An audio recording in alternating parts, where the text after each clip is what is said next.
Pasco County is now releasing a body cam video of a student resource officer forcefully taking a girl down and slamming her into the ground. You see it here. Paul, I know the other students recorded their own video of what happened too. That's right. We've got the story right now on our website, abcactionnews.com, and hundreds of you sharing that clip from our Facebook page and weighing in on both the student and the officer's actions. ABC Action News reporter Wendy Lane tonight with why the sheriff says the officer did nothing wrong. Students we spoke with at Sun Lake High School who saw what happened say the girl was in the wrong and the officer did the right thing. I'm not gonna hurt you. Video posted on Twitter causing lots of concerns about how a student at Sun Lake High School was taken down and arrested by the school's SRO.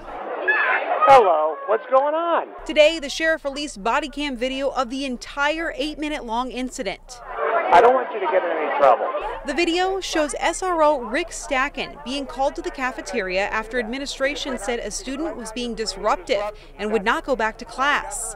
Well, come on outside and talk to me, and I won't have to lay a hand on you. Stacken, who has been an SRO at Sun Lake High School for several years, is seen trying several times to get the student to comply, which she does not, leading to this moment. Oh, now you want to touch? I'm not gonna hurt you. Maddie Fondy was there. She got mad and raised her hand at him to hit him, so then that's when he took her to the ground. You actually see the student raising her arm and coming down towards SRO Stacken.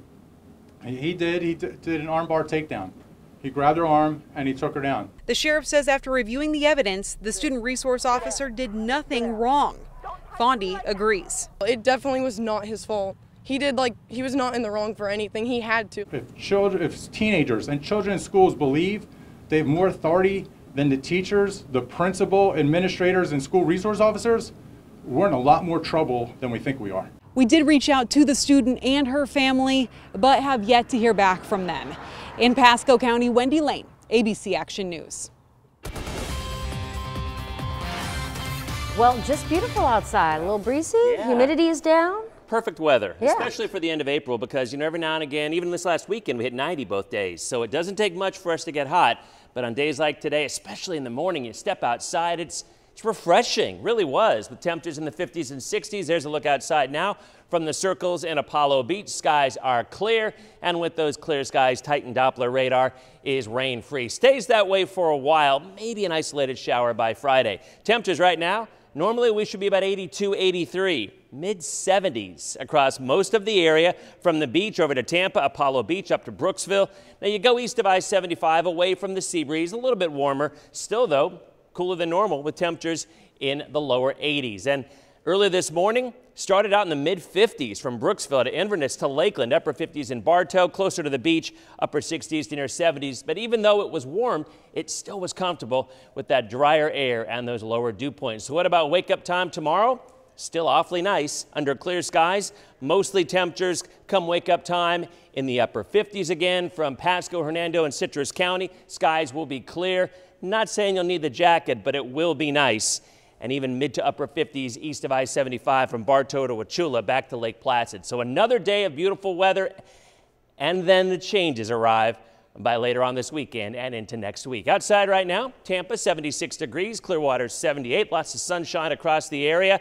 There's the satellite, not much to show you. Had a few clouds early on this morning, otherwise we are good to go. So our next weather system will be a front that arrives on Friday. So let's go ahead and track it with Futurecast. This evening, skies will be clear. Nothing to worry about. So whatever you have planned outdoors tonight, the weather definitely going to cooperate. And tomorrow morning, it's going to be every bit as nice too. Skies will be clear. Temperatures, as we said, still kind of cool for this time of the year. So very nice. And then in the afternoon, still another beautiful afternoon. Sunny skies, maybe a touch warmer later on in the day. There's Friday. You say, oh boy, here we go, another weekend, another front. Well, you're right. There is a cool front coming in Friday morning. There it is. There's not much to it. In fact, by the time it makes it into our neck of the woods, I think it fizzles out entirely. I threw in a whopping 10% chance of a couple of showers on Friday afternoon into Friday evening. It pushes on through by Friday late, and we are good to go for the weekend. Go ahead and make those outdoor plans now. The weather will cooperate. So forecast highs on Thursday, a couple of degrees warmer than we had today, still a little cooler than normal, at least from Tampa back to the beach, where we go 79 Oldsmar, 76 Palm Harbor, Seminole 76, St. Pete 78, that water temperature in the upper 70s. And then once you get away from that sea breeze, we're back in the low to middle 80s, from Dade City back to Lakeland over to Bartow, mid, maybe even a couple of upper 80s. So if you live near the coast, you're going to be good. If you live east, you're going to be warming up a little bit later on in the afternoon. In terms of overall rainfall totals, nothing to worry about. Even with that front coming through, we're not expecting any measurable rain. However, down the road, next week we have got big changes ahead. A blast of warm air comes in. I think later on in the 7-day, there's a chance we could see 90 degrees next week. We'll be updating that on social media as always, and Greg will have more tomorrow morning. Here's Florida's most accurate 7-day forecast. 81 on Thursday.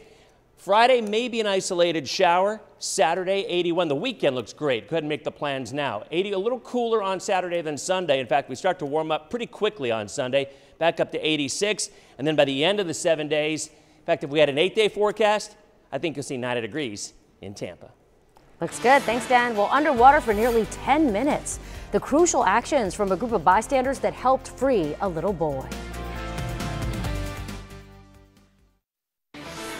Tonight, an urgent update here from authorities. The extremely active search happening right now for the man accused of killing a deputy in the state of Maine. Investigators say John Williams murdered Corporal Eugene Cole and then stole his police cruiser and then robbed a convenience store. Minutes ago, we learned that there will be a large law enforcement presence throughout the night tonight in a rural community in the central part of Maine. And there's now a nationwide alert out for Williams, who is considered armed and very dangerous.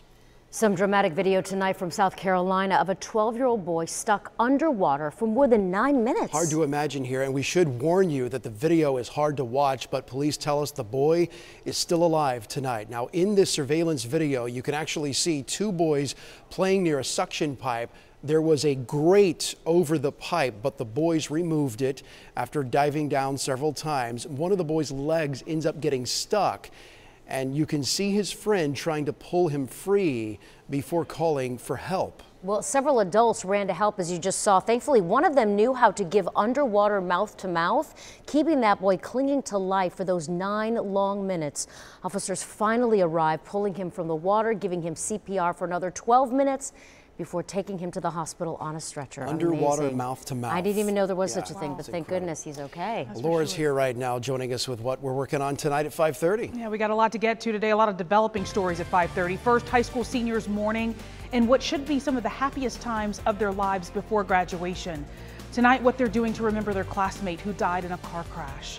Also happening today, when Delta Airlines employees couldn't find a wheelchair with straps to hold up a woman who's disabled, they improvised. The changes this woman's family is now demanding after taking this picture of the woman tied to her wheelchair with a blanket. Plus, a major push coming to our state in hopes of fighting against the opioid crisis. The 7-figure donation, plus the 2 new programs it will fund to help addicts get clean.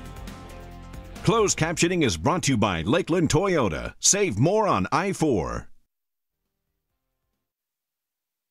Live from the station taking action for you, this is ABC Action News. Developing right now at 5:30 tonight, the massive manhunt happening right now. Take a close look at your screen. Local and state police are actively searching for that man who they consider to be very armed and very dangerous. He is accused in a string of violent carjackings along I-4 from Orlando all the way to Plant City. The man is believed to be in a stolen 2002 green Ford F-150 truck with this Florida tag 9379TJ. The suspected Seminole Heights killer will get evaluated for a competency hearing. Lawyers for Howell Donaldson III asked the court to appoint a doctor to evaluate Donaldson's mental state and determine if he's competent enough to move forward with this case.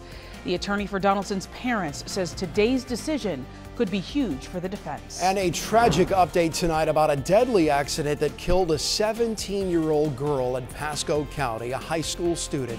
J.W. Mitchell High School confirming the victim, Lillian Morris, was a student at that school. Troopers say that Morris was crossing Duck Slough when Roy Rimmer ran a red light, killing her. Charges are pending against the driver.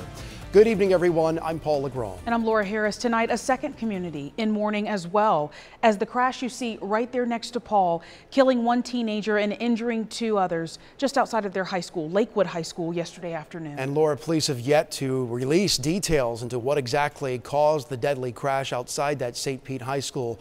ABC Action News reporter Marisol Burgos is live tonight near Lakewood High School with what we're now learning. Well, students tell me Lakewood High School is one, meaning that even though this impacted 3 seniors, everyone in this high school is impacted by this tragedy. Behind me, you can see the growing memorial for Bryson Welton-Williams, who died in that crash.